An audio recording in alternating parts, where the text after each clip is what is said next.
जय हिंद मित्रांनो, एक्झाम जागर या एज्युकेशन यूट्यूब प्लॅटफॉर्मवर तुम्हा सर्वांचं पुन्हा एकदा स्वागत आहे. मित्रांनो, या आधीच्या सत्रामध्ये तुमच्यासाठीचा प्रश्न होता, उत्तेजक द्रव्य विहिरीत स्वच्छ खेळांबद्दल जागरूकता निर्माण करण्यासाठी नाडा इंडियाने कोणती मोहीम राबविली? या प्रश्नाचं योग्य उत्तर आहे पर्याय क्रमांक 1 म्हणजेच नाडा इंडियाने प्ले ट्रू ही मोहीम राबविलेली आहे. मित्रांनो, ही जी मोहीम आहे ही 15 एप्रिल रोजी सुरू झाली होती ते 30 एप्रिल पर्यंत ही मोहीम चाललेली आहे. बरं, या नाडाचा फुल फॉर्म काय आहे? तर नॅशनल अँटी डोपिंग एजन्सी असं याचं पूर्ण स्वरूप असून याची निर्मिती 24 नोव्हेंबर 2005 रोजी करण्यात आली होती. आणि जे वाडा आहे या वाडाचा full form world anti doping agency असं असून याची निर्मिती 1999 मध्ये करण्यात आली होती व याचं मुख्यालय कॅनडामधील मॉन्ट्रियल येथे स्थित आहे. आजच्या सत्राचा पहिला प्रश्न पहा. जागतिक वृत्तपत्र स्वातंत्र्य दिनानिमित्त देण्यात येणाऱ्या 2024च्या युनेस्को गेलेर्मो कानो पुरस्काराने कोणाला सन्मानित करण्यात आले? तर आता हा जो युनेस्को गेलेर्मो कानो पुरस्कार आहे या पुरस्काराने पॅलेस्टिनी पत्रकारांना सन्मानित करण्यात आलेला आहे. मित्रांनो, पॅलेस्टिनी पत्रकार हे आपला जीव संकटात घालून गाझामधील जी न्यूज कव्हर करत आहेत त्यासाठी या पत्रकारांना हा पुरस्कार देण्यात आलेला आहे. बरं, यंदाच्या जागतिक पत्रकार स्वातंत्र्य परिषदेचं आयोजन कुठे करण्यात आलं होतं? तर चिली या देशामध्ये करण्यात आलं होतं व या सोहळ्यात हा पुरस्कार सुद्धा देण्यात आलेला आहे. या पुरस्कारामध्ये एकूण किती रोख रक्कम देण्यात येते? तर $25,000 इतकी रोख रक्कम यामध्ये देण्यात येते. या युनेस्को गेलेर्मो कानो पुरस्काराविषयी सांगायचं झालं तर याची स्थापना 1997 मध्ये करण्यात आली होती व हा पुरस्कार प्रेस स्वातंत्र्यासाठी उत्कृष्ट योगदान देणाऱ्या व्यक्ती, इन्स्टिट्यूशन किंवा ऑर्गनायझेशनला दरवर्षी देण्यात येतो. व या पुरस्काराचं हे जे नाव आहे हे नाव कोलंबियातील पत्रकार गिलेर्मो कानो इसाजा यांच्या नावावरून देण्यात आलेलं आहे. मित्रांनो, याआधी जे एप्रिल महिन्यामध्ये महत्त्वाचे पुरस्कार देण्यात आले आहेत ते सुद्धा आपण एकदा रिवाईज करून घेऊया. तर पहा, अमेरिकन फिल्म इन्स्टिट्यूटचा 49वा lifetime achievement award Nicole Kidman यांना देण्यात आला आहे. World press photo of the year पुरस्कार Mohammed Salim, Laureus world sportsman of the year पुरस्कार नोवाक जोकोविच, Laureus world sports woman of the year पुरस्कार Aitana Bonmati, Wisden leading cricketers in the world Pat Cummins, 2024चा Malcolm Adiseshiah राष्ट्रीय पुरस्कार Surinder S जोतका, जागतिक साहित्य पुरस्कार ममताजी सागर, 2024चा लता दीनानाथ मंगेशकर पुरस्कार अमिताभ बच्चन, दक्षिण आशियाई पर्सन ऑफ द इयर पुरस्कार अवंतिका वंदनापू, अमेरिकन राष्ट्रपती पुरस्कार गोल्ड व्हॉलंटियर सर्व्हिस 2024ने लोकेश मुनी यांना सन्मानित करण्यात आलं. तर जॉन एल जॅक स्विगर्ट ज्युनियर पुरस्काराने इस्रोला त्यांच्या चंद्रयान 3 मोहिमेसाठी सन्मानित करण्यात आलेला आहे. प्रश्न क्रमांक 2. जागतिक प्रेस फ्रीडम इंडेक्स 2024 मध्ये भारताने कितवे स्थान पटकावले?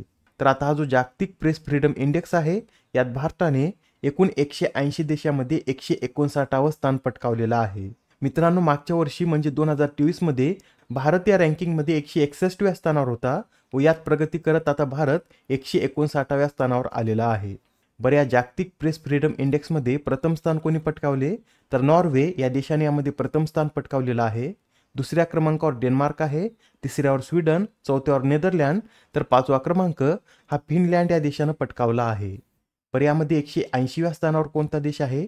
तर इरिट्रिया हा देश यामध्ये सर्वात शेवटच्या स्थानावर आहे. बरं, आपले जे शेजारी देश आहेत त्यांची यात काय स्थिती आहे ते सुद्धा आपण पाहून घेऊया.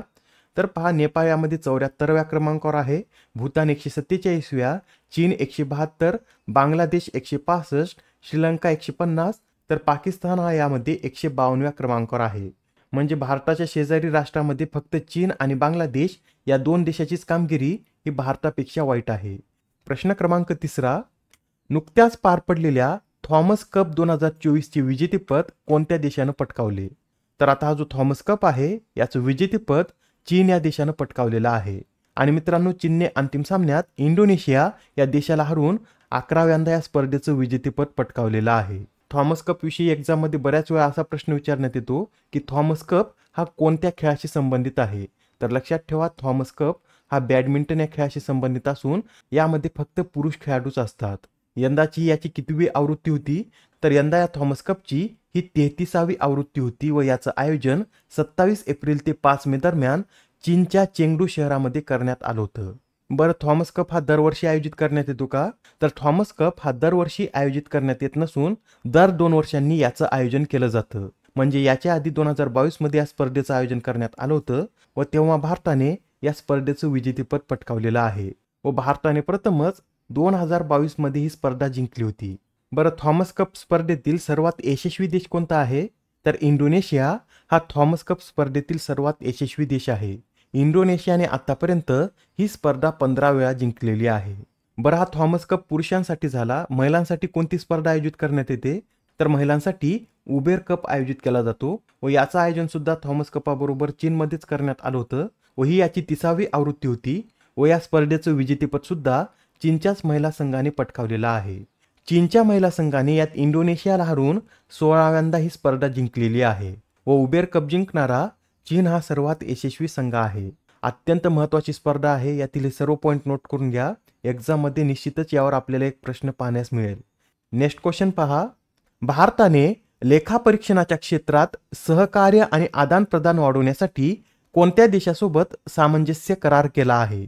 या प्रश्नाचं योग्य उत्तर आहे पर्याय क्रमांक 2, म्हणजेच भारताने लेखापरीक्षणाच्या क्षेत्रात सहकार्य आणि आदानप्रदान वाढवण्यासाठी नेपाळ या देशासोबत सामंजस्य करार केलेला आहे. भारताचे जे नियंत्रक आणि महालेखापरीक्षक गिरीशचंद्र मुर्मू आहेत ते नेपाळ दौऱ्यावर गेले होते. त्या दरम्यानच त्यांनी नेपाळचे महालेखापरीक्षक तोयम राय यांची भेट घेऊन हा करार केलेला आहे. बरं, आपल्या राज्यघटनेमध्ये कॅग संबंधीच्या ज्या तरतुदी आहेत या कोणत्या भागामध्ये समाविष्ट आहेत? तर भाग 5 मधील प्रकरण 5 मध्ये कलम 148 ते कलम 151 पर्यंत या तरतुदी समाविष्ट आहेत. मित्रांनो, आता इथे नेपाळचा उल्लेख आला आहे. नेपाळ हा भारताचा शेजारी देश आहे. तर आता खाली कमेंटमध्ये हे सांगा की नेपाळ या देशाशी भारतातील कोणत्या राज्याच्या सीमा संलग्न आहेत? ठीक आहे. तर आता हा प्रश्न पहा. आशियातील पहिले बिटकॉइन ETF केंद्र कोठे स्थापन करण्यात आले? तर आता आशियातील पहिले बिटकॉइन ETF केंद्र हे हाँगकाँग या देशामध्ये स्थापन करण्यात आलेलं आहे. मित्रांनो, चीन या देशामध्ये क्रिप्टोकरन्सीवर बंदी आहे, पण चीन या देशाचे विशेष प्रशासकीय क्षेत्र असलेल्या हाँगकाँगने इतर एक्सचेंज ट्रेडेड फंड स्थापन केला आहे.